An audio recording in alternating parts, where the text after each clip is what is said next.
library, and I got a book by Leon Trotsky, because I thought, Trotsky, Stalin killed him, right? So he's somebody who maybe he could figure out, he could teach me a way that communism might be good and not like this bad communism that we've heard about. And there was a book by Leon Trotsky that had a name, The Revolution Betrayed. And I thought, that's the book I'm going to read, because it says, The Revolution Betrayed. It's going to tell me how his communism is different than the other kind. So I opened Trotsky's book, The Revolution Betrayed. And the first chapter was called, What Has Been Achieved? And I read it, and I was blown away. And I thought, this can't be true, because that entire chapter is nothing but statistics about how much wheat was being grown, about how many tractors was being grown, about how much steel was being grown, about how the standard of living in Russia at the time and the surrounding countries, the Soviet Union, was rising.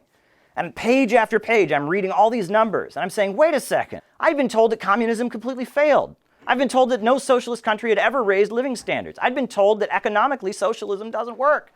I said, this can't be true. So back in the day, there was this thing that called an encyclopedia. I don't know if people have ever heard of that, but there was this thing called the World Book Encyclopedia. So I went to another part of the library, and I got the World Book Encyclopedia in the section on the Soviet Union. And I turned to the section on economy.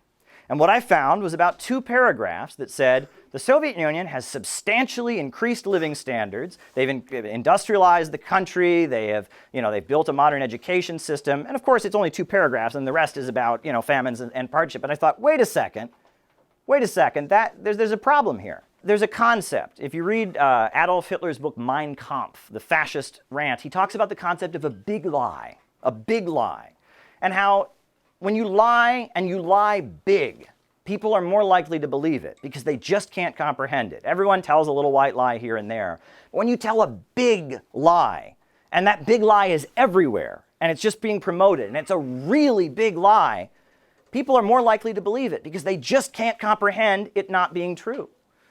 And the idea that communism has never worked anywhere, it's never had any success, it's never achieved anything, is the big lie of our time. It's the myth of the 20th century.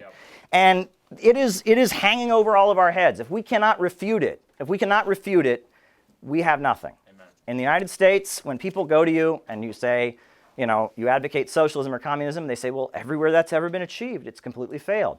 That's simply not true. 1928 to 1938, you had the 5-year plans and the industrialization of the Soviet Union. The rate of electrification increased 10 times. They had 10 times as much electricity. The coal production multiplied by 3 times. They built 20 new tramway systems, 80 new bus systems, and hospital beds in rural areas doubled. The USSR at that point had the largest tractor industry in the world and the largest steel industry in the world. No country in the world, not the United States, not Britain, not China, no country in the world was producing more tractors and more steel than the Soviet Union. They were also the top locomotive producing country in the world during this time, during the 1930s. And keep in mind, at that point, the rest of the world was having a Great Depression. The Great Depression was happening in the rest of the world. Louis Fisher, who wrote for The Nation, he said, the Soviet frontier is like a charmed circle which the world economic crisis cannot cross. While banks crash, while production falls and trade languishes abroad, the Soviet Union continues in an orgy of construction and national development. The scale and speed of its progress are unprecedented. There's a PBS documentary called Red Flag 1917, and for that documentary they interviewed Tatiana Fedorova, and the full transcript of her complete interview is actually on the PBS website. They only put a snippet of a few things she said. Fyodorova was held up as an example to others.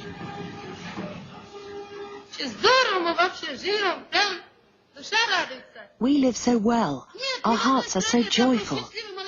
In no other country are there such happy young people as us. We're the happiest young people. And on behalf of all young people, I want to thank our party and our dear comrade Stalin for this joy that we have.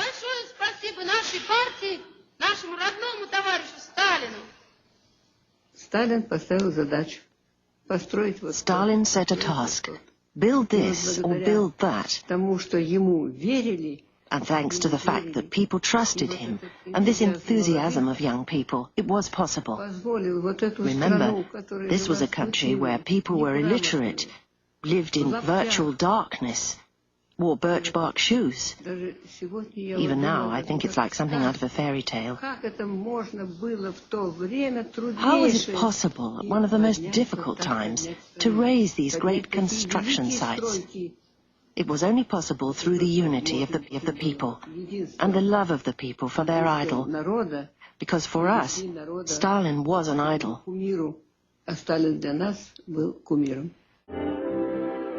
Teams of young activists were sent to the country.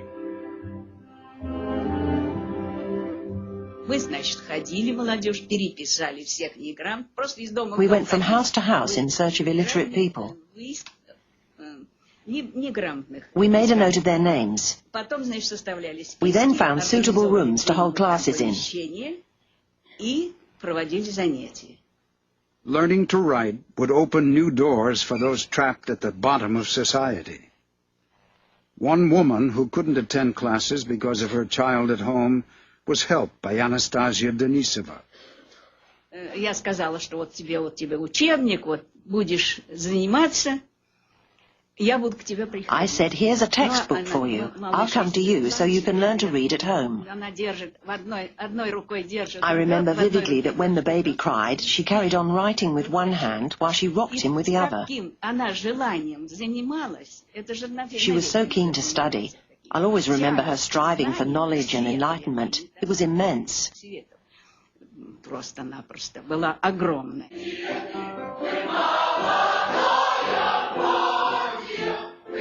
For Valentina Mikova and Mikhail Arkhipov, these were the most fulfilling days of their lives.